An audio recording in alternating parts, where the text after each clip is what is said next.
Hello বাচ্চারা, আজ আমরা শুনবো যমজ পাখির লড়াই নামক গল্পটি।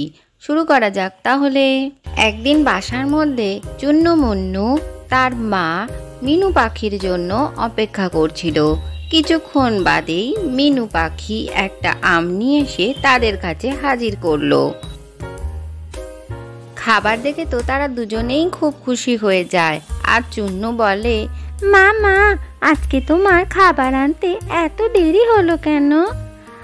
আরে আমার বাচ্চারা, খাবার খুঁজতে খুবই কষ্ট করতে হয়, আর তার জন্য আমাকে আজকে অনেক দূরের জঙ্গলে যেতে হয়েছিল।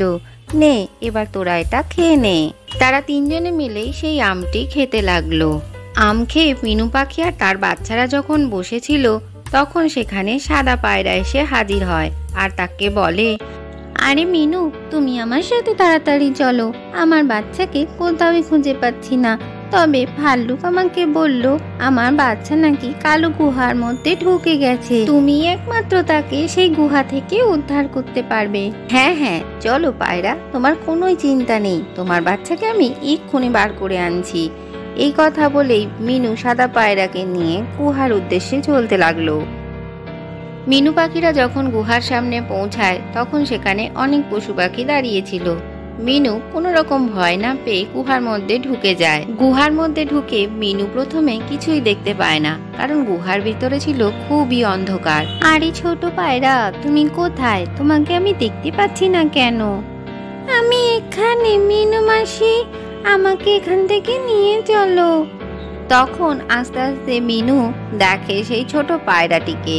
তুমি এখানে বসে কি করছো ছোট পায়রা? তুমি বাইরে যাওনি কেন? কি করে যাবো মিনু মাসি, আমি তো এই গুহার মধ্যে ঢুকে কিছুই দেখতে পাচ্ছি না।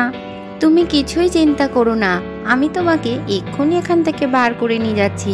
আমি তোমাকে আমার পায়ের মধ্যে ধরে তোমাকে এখান থেকে বের করে নিয়ে যাব। এরপরে মিনু ছোট পায়রাকে পায়ের মধ্যে ধরে গুহার বাইরে বার করে আনে।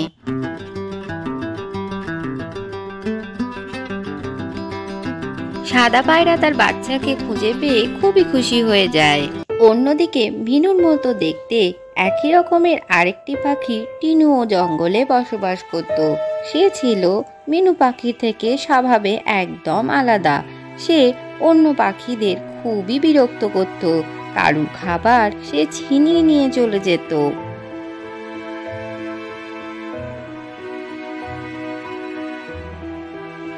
জঙ্গলের রাজা শের খানকে যখন সমস্ত প্রাণীরা একথা জানায়, শের খান তখন শকুনকে টিনুকে ধরে আনার নির্দেশ দেয়। শকুন, তুমি যাও আর এই টিনু পাখিকে এক্ষুনি ধরে আনো। এরপর শকুন টিনুকে ধরবার জন্য তার পিছন পিছন উঠতে থাকে, কিন্তু টিনু খুবই তাড়াতাড়ি ওড়ে। শকুন তার সাথে পেরেই ওঠে না।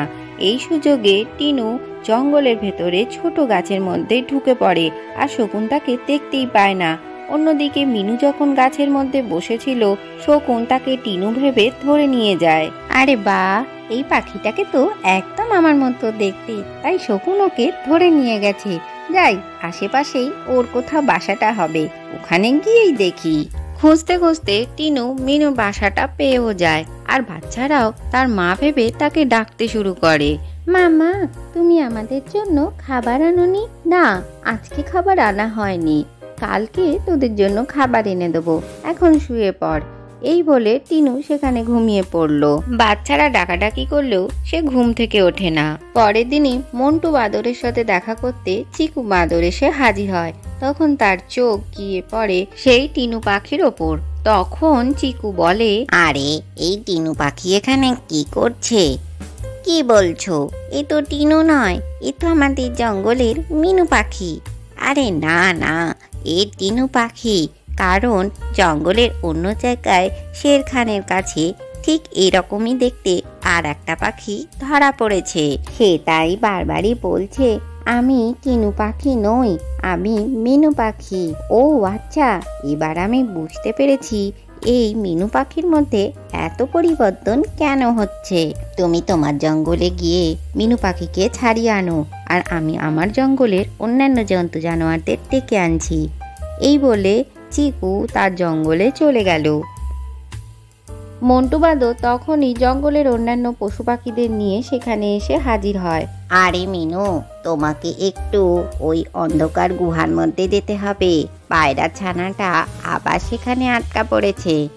না না, আমি সেখানে যেতে যাব কেন? পায়রার ছানা আটকে গেছে, তোমরা গিয়েই তাকে উদ্ধার করে আনো। আরে না না, তুমি তো বরাবর তাকে উদ্ধার করে এসেছো, চলো চলো, তোমায় যেতেই হবে। অন্যদিকে চিকু বাঁদর মিনুকে শেরখানের কাছ থেকে ছাড়িয়ে নিয়ে আসে, আর অন্যান্য পশু পাখিরা জোর করে টিনুকে সেই গুহার মধ্যে ঢুকিয়ে দেয়। টিনু ভয়ে আবার বেরিয়ে আসে। আরে টিনু, গুহার মধ্যে ঢুকবে কিনা বলো, না হলে কিন্তু আমি তোমার সুরে পেঁচিয়ে এক্ষুনি মেরে ফেলবো। না মানে আমার ওই ভেতরে খুবই ভয় করছে, আমি তো কিছু ওখানে দেখতেই পাচ্ছি না, আমাকে ছেড়ে দাও তোমরা। তখনই সেখানে চিকু বাঁদর মিনুকে নিয়ে এসে হাজির হয়, আর সেখানে সমস্ত কথা তাদেরকে জানায়। এই কথা জানতে পেরে শকুন এবার টিনু পাখিকে ধরার জন্য তার পিছনে ধাওয়া করে। আজকের গল্পটি থেকে কি শিখলে বাচ্চারা? মিথ্যে দিয়ে কখনোই সত্যিকে চাপা দেওয়া যায় না। ভিডিওটি ভালো লাগলে চ্যানেলটিকে লাইক ও শেয়ার করে সাবস্ক্রাইব করে দিও।